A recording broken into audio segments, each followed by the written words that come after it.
Morning friends, आज मैं class 9th का आपको मैथ रेखाएं और कोण का लेसन नंबर 6.3 का एक बेसिक सूत्र है। त्रिभुज के तीनों अंतः कोणों का मान 180 होता है, सिद्ध करना है। ठीक है, तो हम आपको आज ये बताएंगे कैसे सिद्ध होगा।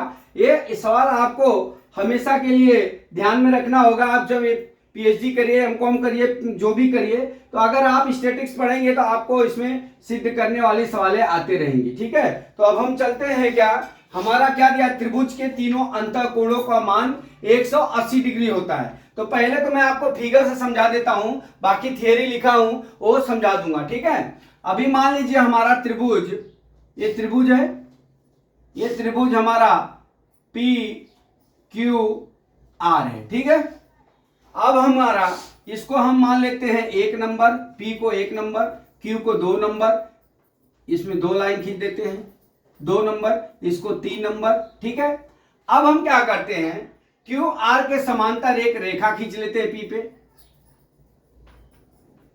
खींच लिया। अब इसका हम नाम यस और टी दे देते हैं। ठीक है, यहां पे हो गया हमारा ये 4 नंबर, ये यहां पे क्या हो गया हमारा ये 5। ठीक, अब हमको ये देख लीजिए, जब भी कोई रेखा एक सरल रेखा में होती है तो उसमें 180 डिग्री का कोण बनता है। सरल रेखा मतलब सीधा सीधा बनेगा तो 180 डिग्री। ठीक है, क्यों?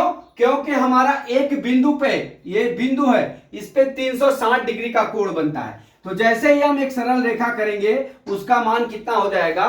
180 डिग्री हो जाएगा। इतना तो समझ में आ गया।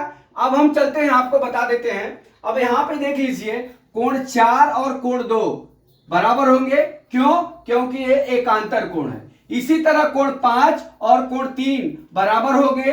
क्यों? क्योंकि वो एकांतर कोण है। ठीक है, तो यहां पे देखिए हमने लिखा है, मान लिया हमने कोण P बराबर कोण 1, कोण Q बराबर कोण 2, क्यू आर बराबर कोण 3 के। ठीक है, और कोण S बराबर ये मान लिया। ठीक है, अब हम क्यू आर के समांतर एसटी रेखा खींच दिए, लिख लिया।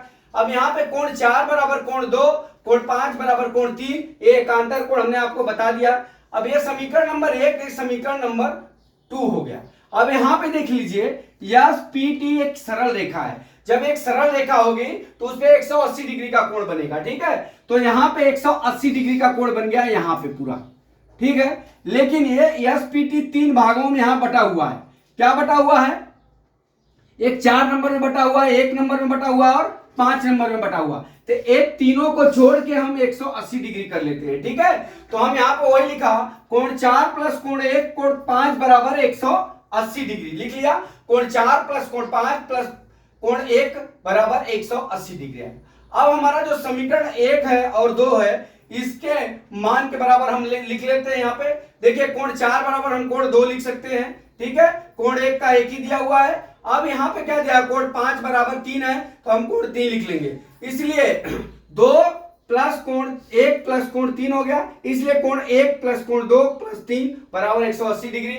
हमने 1 2 3 को क्या माना है? पी क्यू आर माना है। इसलिए कोण P प्लस कोण Q प्लस कोण R बराबर 180 डिग्री हो गया। ठीक है, तो ये हमारा सिद्ध हुआ कि त्रिभुज के तीनों अंतः कोणों का मान हमारा कितना होता है?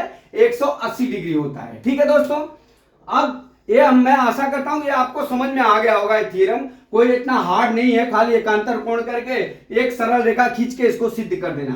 अभी एक होता है हमारा बहिष्ठ कोण, इस चैप्टर में आता है एक, इसको आप नोट कर लीजिए। यहां पे आता है एक बहिष्ठ कोण।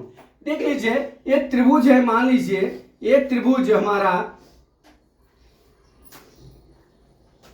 पी क्यू आर है। ठीक है, पी क्यू आर है। अभी ये मान लीजिए 50 डिग्री है। ठीक है, ये मान लीजिए हमारा 50 डिग्री है, ये मान लीजिए हमारा 60 डिग्री है। ठीक है, ठीक, अब हमको इसका बहिष्ठ कोण मान लीजिए इधर दिया हुआ है, ये मान लीजिए यस दिया हुआ है।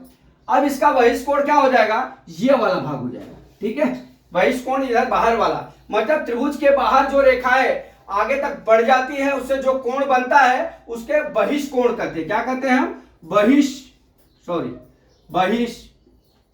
कोण। ठीक है, अब बहिष्ठ कोण निकालेंगे कैसे? 50 प्लस 60 कर देंगे तो इसका मान निकल जाएगा। 50 और 60 करेंगे तो ये 110 डिग्री हो जाएगा। ठीक है, ये बहिष्कोण हो गया। तो दोस्तों मैं आशा करता हूं कि एक चैप्टर का हमने ये 2 थ्योरम पढ़ाया, ये आपको समझ में आ गया होगा। अगला सवाल मैं कल फिर लेके आता हूं।